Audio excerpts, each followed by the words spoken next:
Wow. Elections have gotten so heated, so incredibly heated lately, but I think the choice is clear. I think we should choose Larry Flynt for president.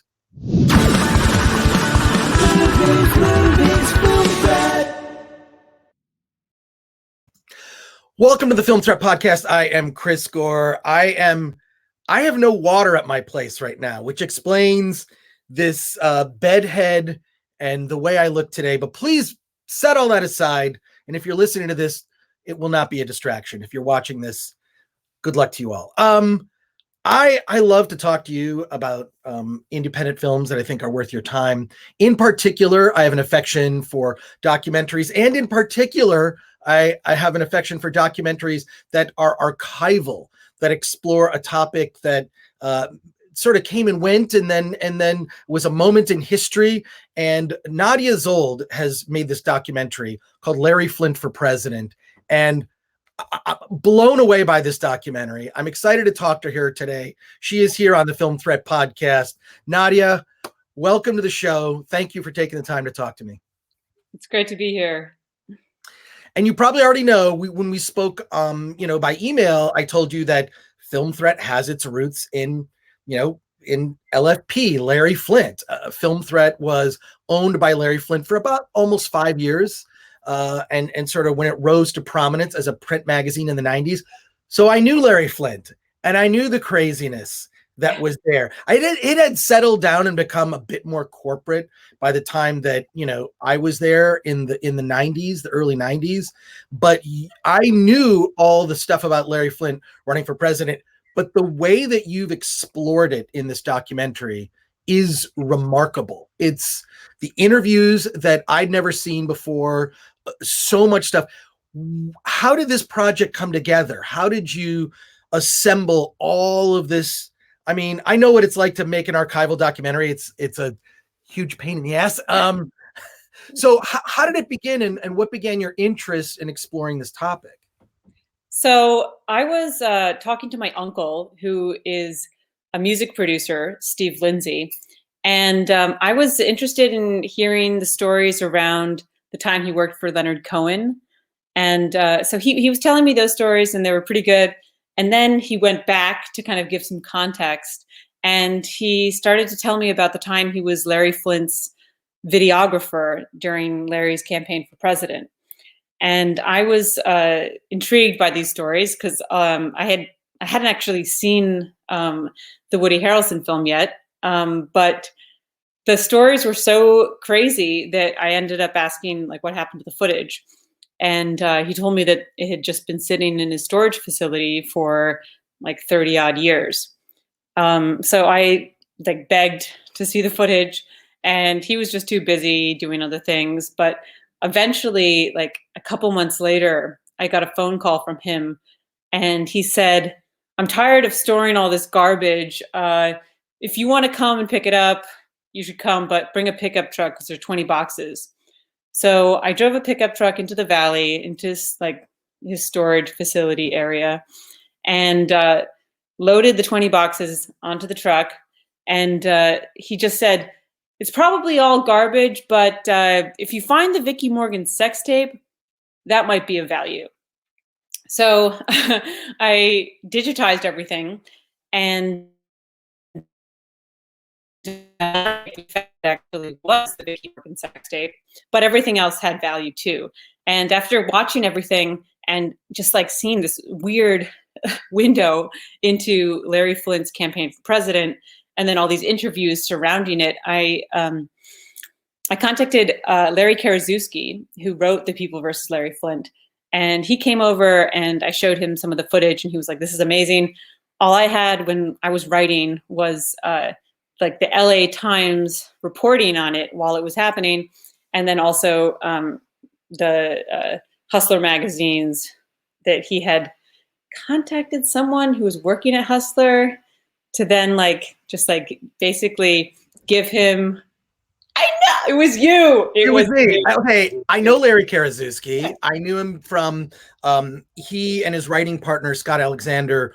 They wrote the script for Ed Wood, and they interviewed Johnny Depp for me for Film Threat magazine. So I knew him. And then I, being this intrepid guy working at LFP, I snuck out every day 1 year's worth of Hustler issues, including ones that were considered illegal verboten, right? Because there were some that were pulled and could not. So every day I stole a year's worth. It was, 12 issues would fit in my briefcase.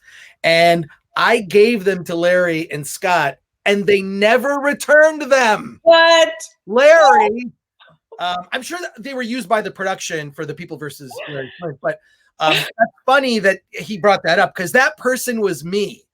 Yeah, the thing is, right when I was telling you that story, it clicked. I was like, wait, no, I think it's you. It was me, and I even set up a one because at the time they were talking about having Bill Murray was going to play Larry Flynt in some incarnations of the movie, and I actually connected Larry Flynt and Scott and Larry because they were going to do this movie basically without any sort of endorsement. And I was like, I said, these guys are legit. Like, they wrote this Ed Wood biopic. Like, you really need to talk to them. So I basically, all I did was put them together so that they could have that conversation. But that's cool. So this is amazing. Yeah. The connection footage. Okay. Well, okay. So yeah, I showed Larry the footage. And I met Larry at Cinefamily. And actually another Cinefamily connection is that when I was just beginning this as well, I connected with Brett Berg, who was a programmer at Cinefamily. Yeah. And Brett had this 6 months of doing this really cool bookstore, this pulp bookstore. And he actually lent me all of his Hustler magazines because he has all of them as a collection. And he's Brett? That's crazy. Brett, does he work at Alamo Drafthouse now, I think? Yeah, he's been working. I don't think he's working there. Maybe he's still working there. But that was his latest gig. But so he told me I was actually interviewing him for this article that I was doing on Cinefamily. And I asked him if there's anything in his collection that he would never sell. And he said, I'll never sell my Hustler magazines because I have every one.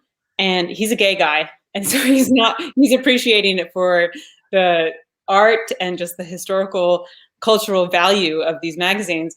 And then when he mentioned that, I was like, okay, I need to see everything. So I actually went into his house and brought boxes and took his magazines and gave them back. But we used his magazines for our research and also for just scanning everything, and that was an incredible help. But yeah, so Larry Karaszewski watched some footage, and he was like, "This is amazing. I wish I had known that this archive existed." And then he connected me to Larry. So he set up a lunch, and it was at the Peninsula, and we spoke for 2 hours. And he was like, I don't know why you're interested in this. I've really turned the page on that part of my life, but if there's anything you need, let me know. So the two things I really wanted to figure out were whether he would agree to be a part of the film, to be interviewed. And he said yes. And then another thing was that he opened up his own archives. So How long ago was this? So this was in 2015. 2015? In Larry Flynt's archive. Yeah, I was in Larry Flynt's archives in the summer of 2015 when Donald Trump announced that he was running for president. And I was suddenly it just took a different turn. Right. And everything that I was interested in the archives and in just the whole project took on a really different tone because I was attracted to it because of the sentiment of fuck you motherfuckers, and that was exactly what Trump was saying, and also what Bernie was saying too. So that kind of let's throw a Molotov cocktail at Congress was I feel just very apt during that time, and that's why the it coming around historically felt the right time to make it. I think that sentiment is still still exists. It's weird because Trump, yeah, like I definitely saw the parallels. I mean, Larry didn't win, obviously, but the attention, I'm watching this and I'm thinking, so much of what he's saying sounds like Trump, or sounds like just seems more relevant, or more relevant now than even when he did it. A lot of the things that Larry was fighting about or bringing attention to are like, oh, those things haven't gone away. We're still kind of like dealing with that. It felt very, I mean, look, it's a historical documentary, but it just seems so present day to me. Did you get that as you were looking at the footage? Like, oh my God, these, completely. Yeah. It was like, so, I mean, his proclamations are so amusing, but they're also just so relevant. I mean, like one of his campaign promises was to turn every church in America into a daycare center, a free clinic, or a health food store. And just like and also just like his attention to diversity in cabinet. I mean, he didn't word it in the most politically correct way. I think he wanted to put like 2 Jews, an Oriental, a Mexican, and a gay in his cabinet, and a woman. But still, like, the sentiment is there, even if like the word is like the words are kind of archaic. But yeah, no, it felt incredibly fresh. And Larry himself, like especially during that time, I mean, he was talking from his heart and soul, and he was just like on fire. I mean, Timothy Leary called it like his like great flame out, and it was really like a time where he was firing on all cylinders, and really like had nothing to lose, and was kind of like hell bent on losing $1 million. Like he wanted to like go out and like take on the moral majority in Reagan, and he didn't care about money because he had a lot. Yeah. Well, yes, having worked there, one of the things that was interesting, and having met with Larry going into his office, he had this antique shop, which was sort of like a little side business that he had on Melrose Avenue. It was called Flynt's Antiques, and a lot, because he had so many antiques, he couldn't even store them all at the store. So they were in his office everywhere. And I remember looking at one of the lamps that was on the desk, and it had a price tag of $13,000. And I thought to myself, oh my God, that's more than the budget for an issue of Film Threat magazine, sitting there as a lamp, just sort of, taking up all this space in this office, all surrounded by lamps of $13,000 plus. And it just kind of blew my mind. But what I always loved about Larry is he gave a guy like me an opportunity, right? Like, I'm a college dropout who started a movie magazine that is now 35 plus years in existence as a media outlet. So the fact that he rolled the dice on me, I'm forever grateful for, and allowed me an opportunity without a college degree or whatnot, to be able to do a magazine that he owned for a period of time. So, and I learned a lot just about like Larry's stances on censorship, I think are incredibly important. And you covered in the doc, I think, we're dealing with the big tech censorship, and the thing that is so disheartening, and I think so against what they're trying to do with the censorship, is almost everything that's censored turns out to be relevant, right? Whether it's, the son of the president's laptop, or whether it's certain theories about how pandemics are started or whatnot. So the more that they're censoring, it's like, well, that just becomes the thing to pay attention to. And Larry was so anti-censorship. And I really, really admire him for that. And it's covered in the doc. I'm amazed also at like how, I mean, the doc is hardcore. I mean, Larry always did stuff that was hardcore. The doc is hardcore. So it's, and now I think, it's almost like today, I think that the way I see like the right in the 90s, which I found to be insufferable, I think those positions have flipped. Now I think you've got people on the left just as insufferable as the right wing, the religious right in the 90s. There's sort of a different sort of religious left that is just as I can't stand either. I think both extremes are ridiculous, but you really lean into it. So I mean, I happen to know the festival circuit is very, very liberal. So I'm curious how it played Tribeca, it played Austin. How are audiences taking your documentary? Okay. Yeah, there's so much to say about sorry. how you just prefaced this. So I'll just answer the question first. Audiences love it. We've been winning audience awards at the film festivals we're at. And also juries have also really enjoyed it too. So we've also been winning jury awards. And these are juries made up of young women journalists. So maybe it's like testament to the festivals that we're going to. I mean, we did not get into Sundance. And I do think that part of it is having to do with just like how Larry is still so controversial. And especially like offensive to especially like second wave feminists, and and he's really against the kind of censorship that liberal liberal America has kind of embraced. So that was our experience with some festivals with just like we got rejected because Larry Flynt wasn't for them. But in terms of audiences and like the ages of audiences, it's been really gratifying to see like how like kids who are like 18-year-olds who don't know who Larry Flynt is respond to him. And then also people who thought that they had him all figured out also are like, whoa, I really didn't know who this guy was. The film like gave me a different perspective on him. So that's been really interesting.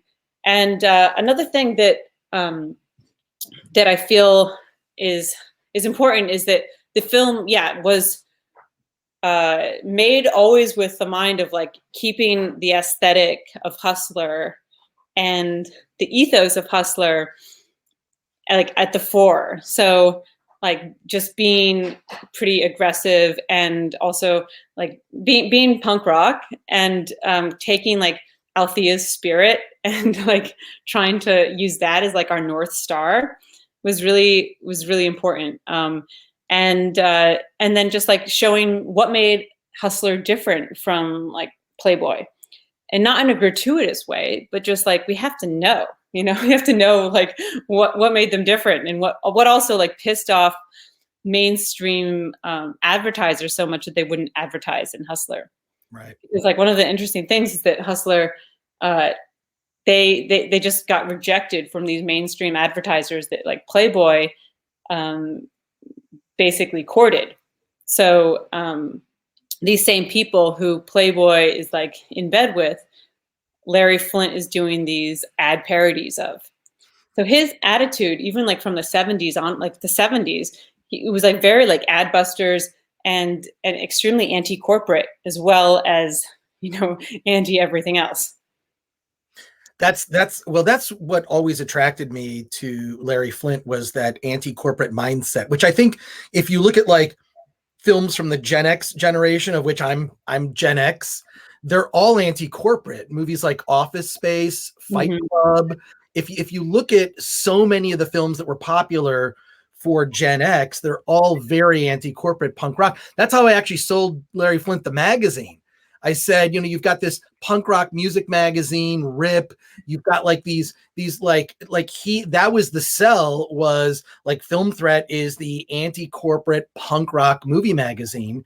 And so that's how I was able to pitch it and eventually buy. There's actually, oddly, and this is why I'm so much in love with your doc, is we have a documentary coming out about Film Threat.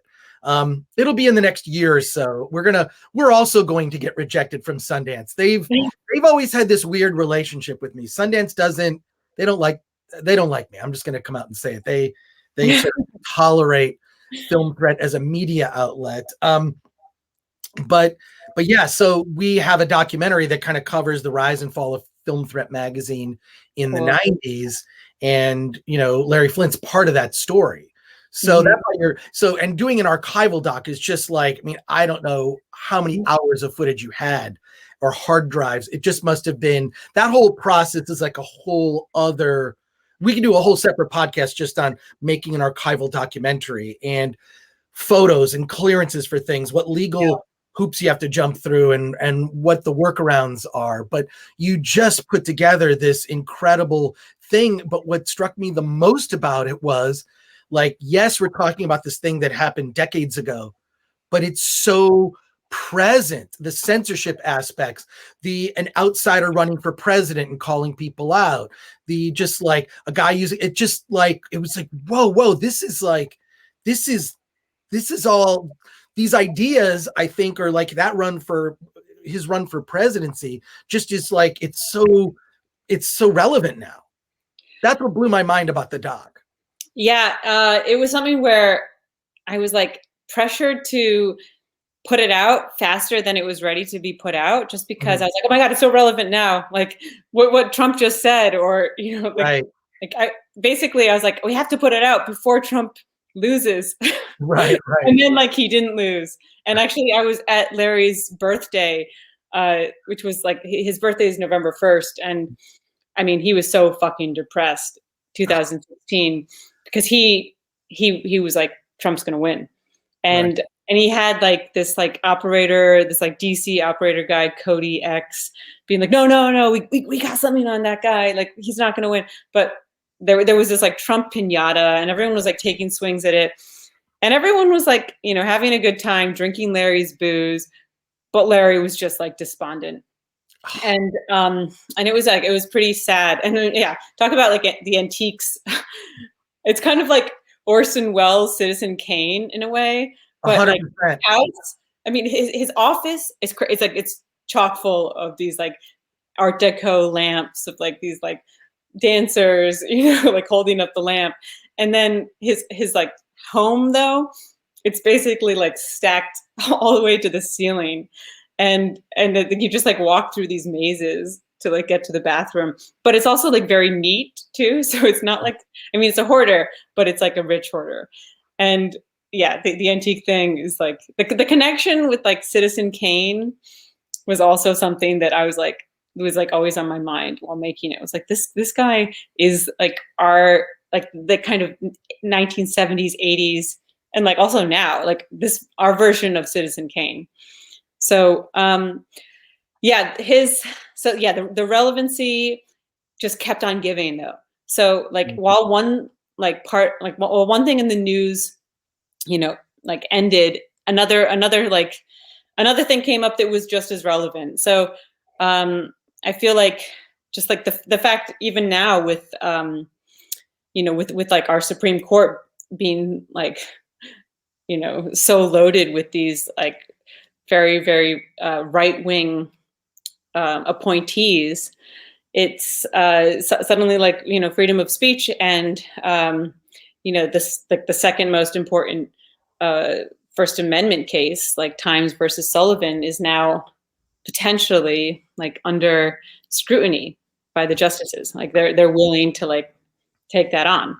So, I mean, Larry had like this ability to piss off like everyone. So like to piss off the right and the left.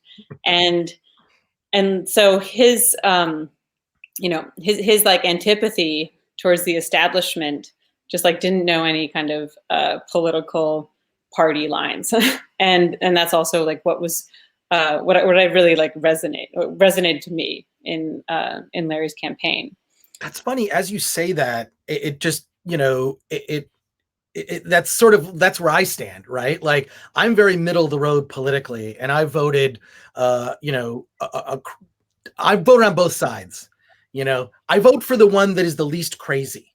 That is how whatever is the least crazy, that tends to get my vote, right? But also I would say like Film Threat is a politically agnostic media outlet, right? We're not like, as I've seen so many of my colleagues in other media outlets, like they're just full on far left, right? Or if you're not far enough left, then you're alt right, which makes no sense to me. So yeah, we review films. When we cover films from both sides of the spectrum. What I've seen lately, which is really disconcerting, is so many documentaries are just straight up propaganda. Like there's no, like the biases are just completely right there. And, you know, I'm looking at this stuff that we get in for review, and I'm just looking, this is just pure out and out propaganda. Like the Fauci documentary that basically, I mean, was put out by Disney, right? Like that full on, or the one on Mayor Pete, right? These are just this is just propaganda full on, straight up. I mean, like, I can't imagine spending the kind of time and energy that it takes to like make a film and basically be making something with an agenda and with this like this bias. I mean, obviously I'm fond of Larry, but like a big criteria for me was like not to censor him, even like saying things that really pissed me off or saying things that I really disagreed with, because I had to present him in this way where it's not this like censored vanilla kind of way. And that was like one of the battles I had with my financial overlords. I was like, because they were like, you gotta make it nicer, you know, we don't want to like alienate the audience. I was like, no, we have to like be accurate to the record. No, we can't take out him saying like the cunt, you know, saying cunt and calling like, you know, Sandra O'Connor a cunt. I was like, sorry, like that's what happened on the Supreme Court floor. We have to have that in. I know it's going to piss off people, and it pisses off me, but like it's fine. Like, and like, let's stop being so sensitive, and let's stop being like so thin-skinned with things people say. I mean, and then that's the thing that I feel is like, hopefully what audiences take away from the film is maybe to like be inspired a little bit by Larry Flynt's like punk, kicking against the pricks attitude, and just realize that like it's okay to piss people off. It's okay to be offensive. You know, like you're going to survive. You don't need to like please everyone. And if some people get pissed off, like that's okay. So like, just don't be so afraid of being canceled. Like this whole craze is probably gonna like it's gonna ebb and flow. Like, I mean, we're in a particularly dark period right now, and that's unfortunate. I mean, and that's really scary. But I also think that like, you know, let's like have a little bit of perspective and realize that this is like a phase that like our country is in, unfortunately, and I don't think it's like here to stay. Yeah, well, first of all, I'm so happy that you said that. It's just I see so few documentaries that attempt a political topic that just don't have a preloaded agenda, right? Like it's just right there. And there's another doc I saw recently, The Boys in Red Hats, about those kids from the Covington school that were kind of misrepresented in the media. And it was just really interesting breakdown of like what really happened and whatnot. So I prefer documentary, like your doc, like it just presents it as it. I also think that like coming from a woman director, I think even gives it a bit more credibility to me that you're saying these things. I think it would be a harder pill to swallow had it come from a male director. I think that you lend it a lot of credibility that and just, you know, just make the message of it just so much more powerful. I'm just really happy that you made it, because I think this is not the first documentary about Larry Flynt. I think there've been at least two before this that I'm aware of. And this is the best one. This is the best one, in my opinion, that really is like, doesn't try to sugarcoat it, doesn't try to make Larry look good, but doesn't try to make him look bad either. It just accurately represents him and represents probably his biggest claim to fame. Right. But you know, when I worked there, I really admired him. I'm like, this is a guy that's like, yeah, he's sort of, you know, he's brash, but you know, I think we could all use a little bit more brutal honesty rather than sugarcoating things or presenting something as this nice, good thing when in the reality, the damage that it does. I think our language has been perverted in a way where things that are presented to be something that's good are actually things that are not good. And I'm not going to be specific because who knows, YouTube might, you know, take this video down. I have no, it's so weird. Like, I don't even know what the rules are and I don't care, but yeah. Yeah, I like ad speak and like kind of like the sugarcoating of stuff like really messes with the truth. And Right. Larry, yeah, Larry was terrifying. I mean, I think that I do think that he agreed to do this because I'm a woman. That was like one of the things, and also he saw, just like, because what I was talking about in our first meeting, he saw that I really genuinely was like interested in the history. But he yeah, he's kind of scary. Like he kind of like sees right through you and like strips you down. Like he's like he basically is able to like get right to the point. And that's like something I admire in him. But it was also like every time I went to meet with him, I was like kind of terrified.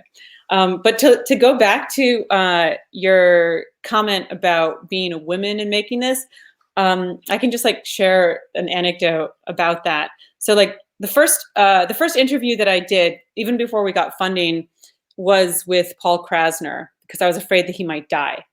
And so Paul Krasner, he was the publisher of The Realist magazine, and he was like one of the original Yippies, and also the editor of How to Talk Dirty and Influence People.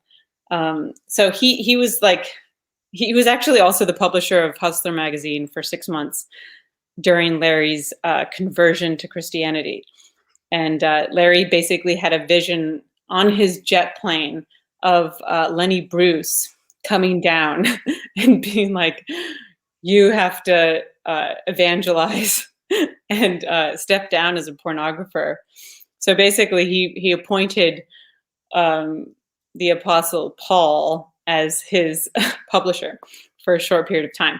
So anyway, Paul Krasner, you know, satirist, he had some good stories, and he's not in the film because unfortunately, like basically his stories were great, but they didn't pertain to the run for president because he wasn't around during that time.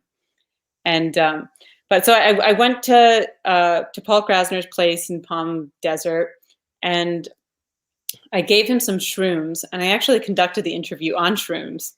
And then, like, which I don't recommend. I mean, it was fine, but I just like, I wasn't as critical as I could have been in like my follow-up questions. But yeah, he really appreciated the shrooms. And after interviewing him, I went to the Integratron in like out in the desert. It's this like dome of like perfect calibration of sound, and they have like these like sound baths. And so I went to a sound bath, and during the sound bath, I had this vision. Like Althea Flynt came to me in this vision. I mean, it was obviously a hallucination, and she basically like appeared out of this like purple lake, and she was like, there are 1,000 ways to fuck this film up, but if you make this film as a woman, then you stand a chance of not fucking it up, potentially. So I just like kind of like, as much as like I wish the film had more I wish we had more footage of her, because she's such an incredible character. And that was like one thing which I was like always looking for more archival footage, and I wasn't finding too much besides like some photographs and the footage that's in the film. But I kind of like used her as this like North Star for telling the film, because like she was like just like ruthlessly punk, and also like just like unapologetically like feminine and surprising. So like both of them have soul, and like that was like the thing where it's like I couldn't have made this film about someone like had soul. So that was kind of like important, and I don't really know how that like influenced my like aesthetic choices at all. I mean, I don't really even know what that means, like make this film as a woman. But one of the things was like, especially in dealing with the pornography, was that I went through all the magazine, and like obviously there's like some stuff that's like, especially like in maybe like the cartoons, that's like more offensive than than not. But I found like in the spreads, in a lot of like these incredible like shoots that they did, these women were like having a lot of fun, and like like the photo shoots that I chose to show, I also like chose the ones where it really like my bullshit detector didn't detect any kind of like faking of it. So there's this one shot of this this girl who's like a squirter, and like there's this incredible like I don't know, like just like liquid coming out, and unfortunately we don't see everything in it. We had to crop it just to like satisfy, you know, our financiers, even though we don't crop everything, but we had to like just kind of be judicious in what we showed. But you definitely see like where that water's coming from, and like she has just like this expression of joy on her face. And so like, yeah, the porn that that we show like is definitely made by women. I mean, like a lot of the people who were behind the scenes, the art directors, and then obviously Althea, who was like dreaming up these sequences and like hiring the photographers she liked. Like these women had like the power. And then like some of the, like obviously some of the porn stars I talked to, they were also like having a great time. So, I mean, that's clearly not the experience of everyone, and I'm not trying to say it is. And like the film is 90 minutes, and we don't have like the opportunity to like really go into like the weeds with porn, and that's just like not the film. But with what we show, it was like really important to show like women having a good time. Well, it's not just that. Like first of all, having worked there, I'll say that he put women in high positions. This is before diversity was such a thing. I think a lot of how that word is used is just for optics and just to sort of push. But Larry like lived it. I feel like you either live the virtue, or if you're telling people about what this virtuous thing that you're doing, you're not doing it, because you know, it's just, that's ridiculous. So, but Larry, like, you know, Larry lived that virtue. I mean, he had women in very powerful positions in the company and women photographers. And that was just who he was. And I think that, you know, you recognize that lent itself in authenticity. And I remember seeing that. I did not work there. Althea had passed away before I started working there, but everyone spoke so highly of her. They worshiped her. They loved her. Her spirit was still there, including a painting that people pointed out that no matter where you were, she was looking at you. You know about that painting. Yeah. So, yeah, I'm sorry I know you have to run, so we have to wrap it up, but I will say, congratulations on the documentary. One of the best documentaries I've seen this year. Incredible. It's going to be out in commercial release at some point. Larry Flynt for President. Seek it out. Nadia Szold, thank you so much for being on the Film Threat podcast. I want to chat with you briefly after, so don't go away while I show you very expensive exit graphic. Thanks again.